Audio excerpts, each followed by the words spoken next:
Jimmy. Jimmy. James, son! Not having a fun time here, holy crap. This test drive is going what we would call miserably. It kind of stopped. It doesn't have any check engine lights on, and the AC is cold, and they only want, what is it, 300 bucks? So I'll give them that, but oh my god, the brakes are literally not doing a thing. It's in all right shape, honestly. It's a little dirty. It does run and drive, which is, you know, interesting. But hopefully this car doesn't kill us, because no joke, look, ready. See what we're doing? See the speed? Ready? Nothing. Nothing. The car barely slows, barely. So, this is interesting. But hopefully I make it home, and maybe we'll buy this car. Oh my god. Maybe we won't. We'll see. This might be a deleted scene or a blooper. I have no idea. But I'll catch you in the next part of this vid. Well, I decided to buy it, so I'm going to go ahead and top up some of the fluids. Some of these houses are really nice. It's a nice area. But who knows why this car is here. But I can tell that there's no brake fluid. So that tells me what happened to the brakes. And there's also no power steering fluid. So we got to add that. So all we're going to do now is add a little bit of that, and we'll be on our way. I am not joking when I say I had to hotwire this thing to get it to start. But it is started now, and it's running. The AC does work. We're going to turn that up. Oh yeah, does the radio work? Oh, who cares? All we need is the car to have AC and actually stop. Brakes are... Oh, we got some brake pedal now that I added fluid. That's good. Still kind of mushy. Oh, something just happened. Turn this off so we can look around.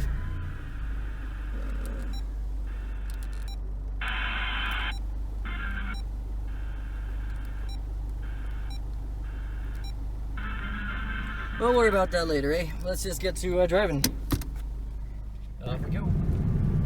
Boy, this thing is something else. It's making quite a few noises from over there, and the gas gauge has dropped to E, along with that brake light still being on. So we're gonna go get some gas real quick, just to alleviate, you know, running out of gas. We don't want to do that. That wouldn't be any fun. Then we will see if we make it home. So let's hopefully catch you guys at home. Well, I made it home. Uneventfully. The brakes still very, very mushy down there. Very mushy, but I'm sure that's why that brake light is on. I've let it idle for about 25 minutes. You can see it's doing perfectly well. Car really doesn't shake too much. The windows work.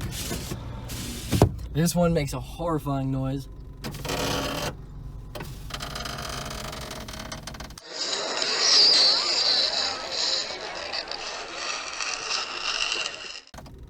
Catch that shark for you, Chiefy, but it's gonna cost you. Yeah, so they all seem to work. What about you? Yes, they all work. So that's good. Let's take a walk around, shall we? I will turn the car off for this because this thing likes to lock. It's got some weird old school anti-theft thing. Watch, ready? It's gonna make that noise from the 90s that you're so familiar with. Very familiar with that noise. Please step away from the vehicle.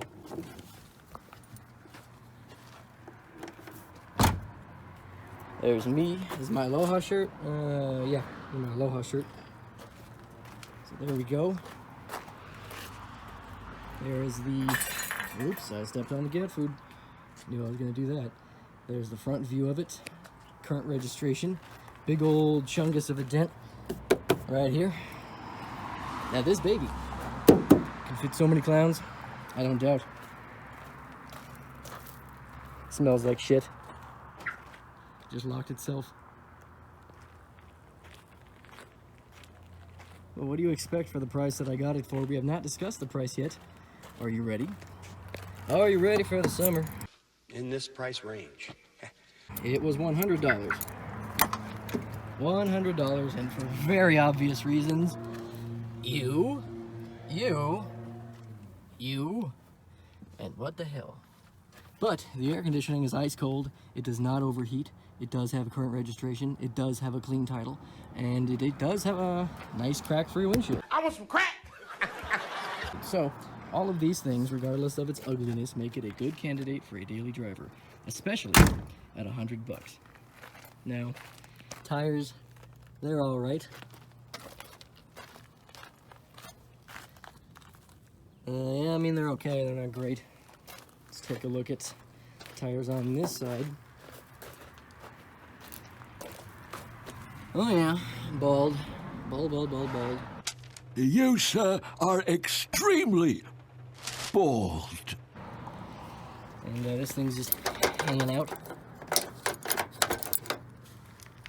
Other than that, let's go into the hood. I think that should be fun.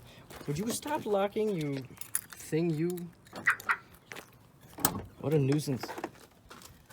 There's the, that's how I start it. The key does not do anything. So we'll figure that out. It's probably an anti-theft device. There's the hood pull.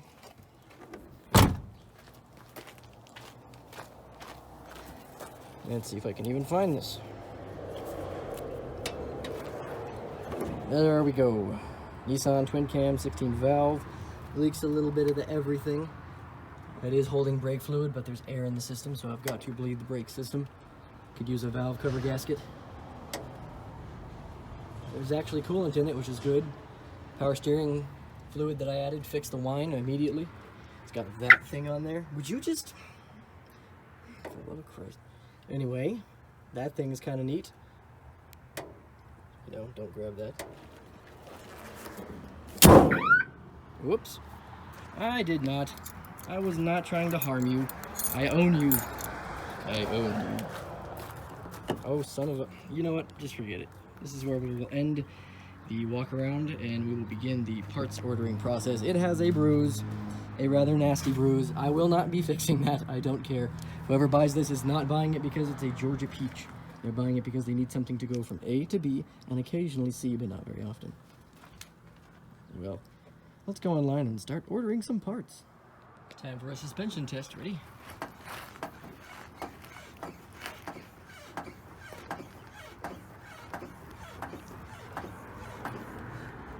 I think the suspension is bad. Well, it's much later at night now and we were taking a peek under the hood. One thing I always do when I get these used cars, I like to remove the air intake assembly, this snorkel here, and I like to go and check the throttle body and see how dirty it is. And you can see it is really nasty. So I'm going to try my best to clean that right now before the sun completely goes down. And then maybe it'll idle just a slight bit better. Not that it idles bad now, but this definitely can't hurt it. Alright, I gotta say that looks about 20 times better down in there. No more gunk caked on the end of everything. Before you would like operate the little butterfly and you would just hear a little squish noise because it would get stuck. So after this, I'm assuming it'll idle much better. Well, I finished putting everything back together. You probably can't see anything because it's about 9:30 at night. But even at 9:30 at night, it's like 98 degrees and I am just sweating out here. I feel nasty. But at least it's all back together. Tomorrow morning, I'll give it a start up. I already have the new front tires on, which you can't see, obviously. And I think that's all for today. We'll pick up tomorrow morning. All right, it's the next day, and I believe I've gotten this whole kabobble of wiring solved. There was a wire that they were using as a ground that was running through this steering column, and instead, I have grounded it here on that piece of metal behind it. Now, you can't ground on any of this metal, not even those bolts, because for some reason, they don't ground. Now, what you have to do to get this car to start is you press the unlock button one time, then you put the key in the ignition, right? Now it starts with the key. So I don't know how they had it grounded before, but it definitely wasn't the right way. But now I gotta put all this crazy nonsense back together. I managed to find an Altima, thank God, and it only had 3 of the 4 hubcaps that I need, go figure. In fact, this rim altogether is just missing. So that's a bummer, but hopefully I'll find that 4th and last one. You can see I actually took this sun visor clip. The sun visors were already missing. Look at me, I'm being safe. See my face? I've got a mask on. Ah, you can't see my face. Who cares? But this car wasn't that bad, and it actually has exactly the same mileage that mine does, 206. That's crazy. No floor mats either, so there's none of those. Ah well, let's go see if we can find another one. Here's another Altima. Unfortunately, this one's kind of squanched. Squanchy culture is more contextual than literal. Right there. But it does have one part I need. I need this light. So it had, oh, it also had the floor mats, but just 3 of them. I'm finding 3 of everything today. Kind of ridiculous. Let's see, this one only had 183,000. That's unfortunate. No hubcaps either. It's just got these cheap aftermarket ones. Hey, check it out. Beep, beep. A Mach 5 is not ready. Ha ha. But Pops, I must be in this race. Ha ha! Anyway, let's see if we can find at least one more. Luckily, they made enough of these to where I managed to find another one. And wouldn't you know it, it has 1 hubcap left. Now, it's not the exact same, but it's pretty close. It's like the generic version. So I'm just gonna go ahead and pull that off. See how it's pretty close? It's better than absolutely nothing, which would look ugly. Now, this one, I opened to see if it had any more parts, and it smells, oh fuck, it smells like piss in there. It smells like pee so bad. But it does have these visors. Oh man, I gotta step away. Whew. So we are gonna make this ground a little more permanent, and to do that, I brought my 1950s ray gun. But this works really well. I've never had any problem with this, and we're just gonna drill a hole right here. But to do that, I need 2 hands, so give me a second. There's our better ground now. I drilled a hole and just put a screw in there and wrapped it around the screw. That's not gonna come out anytime soon. Now I can take all of these steering components and put them back where they belong. So the steering column is now completely back together, along with all of the lower plastics. And I've also gone ahead and cleaned the inside of the car. I took some stains off of here and I found the floor mats, cleaned the seats a little bit up. So now it's actually not too bad in here. It's not all dirty like it was before. Also cleaned back here a little bit. So it's doing all right. Really, all we have to focus on now is the brakes. I actually got the brake light to go out. Well, the car's not on anyway, but the brake light's out. Now I just have to actually put some pressure back into the brakes, and we should be good to at least drive it around for a bit.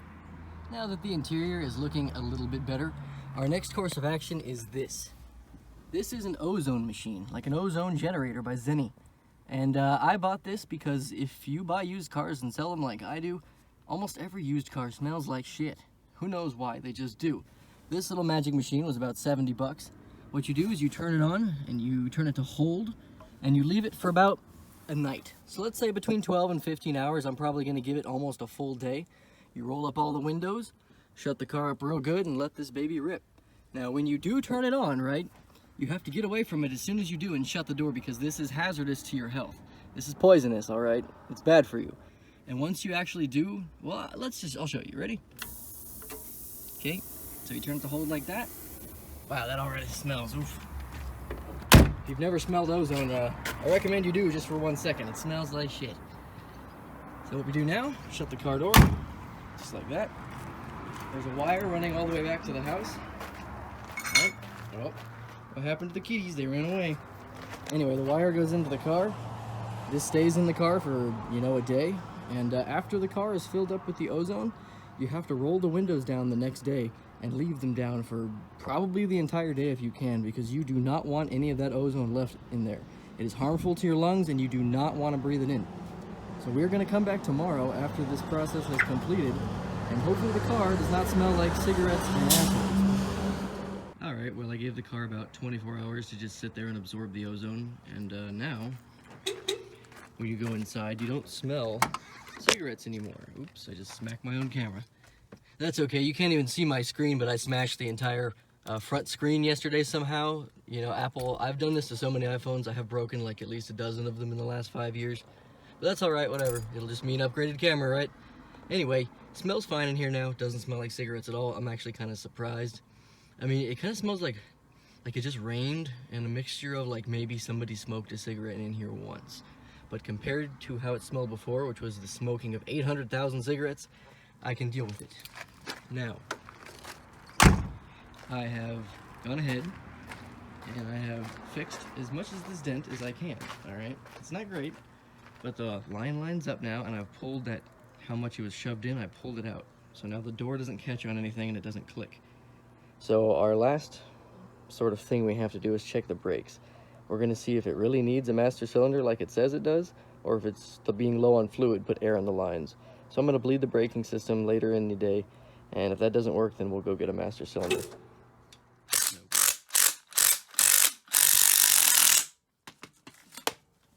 Well, there's the spring compressed. Boy, these old shocks were completely shot. I mean, they're just blown completely. Luckily, the new ones aren't that bad. So hopefully we can transfer everything over from this spring and this little top hat. I'm gonna grease the bearings up and go and get the bolts from inside this box, and we should be good to go. All right, I'm on the passenger side now. Got the strut. There's the new strut already attached to the spring in the top hat. There's the old strut, which was completely and utterly blown. See that?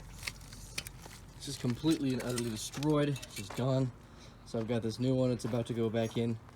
The brake pads are actually pretty good. I don't know if you can see down in there very well. Probably not, but it's got good brake life left.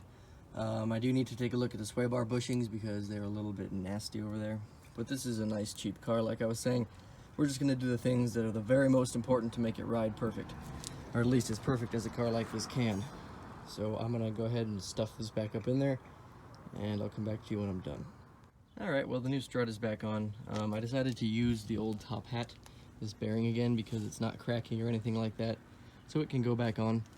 Hopefully this thing rides a lot nicer now without having to clunk and bang over every single bump. Now I just gotta put this tire back on and I can take it for a test drive. Well, I was gonna take it for a test drive, but then the UPS man showed up. And what did the UPS man, or rather woman, bring me? Well, a gift. You can see it came with the entire kit down in there. And I also got this. 20 bucks shipped, and it's a genuine Nissan part. This is the master cylinder that I need to put right here. See? So hopefully this has been our problem with the brakes. I'm 100% certain it is. I already checked for air in the lines, and I bled the whole system. You can see that the system is crystal clear with brake fluid. So it's time to empty this container and install this master cylinder. Well, hopefully I have disconnected everything. It does look like I have at this point. This one's kind of not disconnected. Come on. Come on. Give your old pal Jimmy a hand here.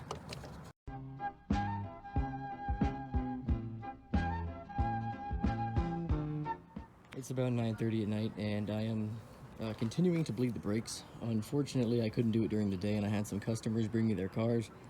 So this is the only time I have available, about 9:36 at night. It is nice and quiet, and I have, you know, everything here all to myself, which is nice. But I am having a little bit of problem with this brake bleeding. This air is just not wanting to escape. Oh, is that my helper? Yep, that's my helper. So my helper is going to come help me bleed the rest of the air out of the system, and I hope that works. Well, as you can see, there are no more lights on the dashboard of this Nissan. It actually drives pretty good. Temperature stays right where it should. Put some gas in it. I need to replace those motor mounts still, but notice the brake light is out. Alright, I'm about to come up to a stop sign here. You can see that the vehicle now stops on its own and accelerates away like it's supposed to. Problem is it's kind of hesitating a tiny little bit, so I'm gonna have to clean the throttle body either a little better, or perhaps I will, you know, change the spark plugs or something. But I think maybe it was just sitting a while, so I'm gonna drive it around for a bit and see if it gets any better. So the Nissan is finished. Last night I took it for a test drive and it drove fantastic. This morning I woke up nice and early at the ass crack of dawn, took it for a 30-mile test drive to make sure everything was running and driving, and it was perfect. I cleaned the distributor cap because there was a little bit of corrosion in there, and that's what was causing the surging. When you accelerate, it would surge a little bit. Now that's all smoothed out and the car runs fantastic. I was gonna take this down to my lot today and put it on the corner and put a for sale sign on it. But to be honest, something has come up, and a friend of mine is struggling financially because of the COVID-19 right now. And in this very bad time, not only did he lose his job, but his girlfriend broke up with him and put him on the street, essentially. So I am going to give this car to him because I only have probably about 400 into it currently. And I feel for him. He's a good friend of mine. I've known him for at least a decade at this point. We went to high school together. And I really feel bad about that. I know that financially it's probably not the best decision I could make, but I think that's what we're gonna do, and I hope that he enjoys this car as much as I've had fun working on it and bringing you guys content on it. So this is gonna be the last you're gonna see of this little Nissan Altima. I'll give it a walk around. You can see I pulled the dent out a little bit. I had it open so the car didn't lock itself. I pulled the dent out as best I could. You know, we've got brand spanking new tires on the front here. Look at that tread. Same thing on the other side. Brand spanking new tires. So he'll be able to drive it for a while without incident. The inside was nice and cleaned by this point. It's not dirty anymore. I mean, it's still a little dirty, but you get what you get for free. I actually had an offer on this car, which is disappointing, but you know, sometimes in life you gotta make the right decision. And my feelings are that this is the right decision. So this is gonna be the end of this video, and hopefully I can bring you the Chrysler 300 next, and then this Trailblazer. This one has been a very long, very interesting project, and I'm thrilled to bring it to you. So thanks for watching, guys. I really appreciate it. See ya.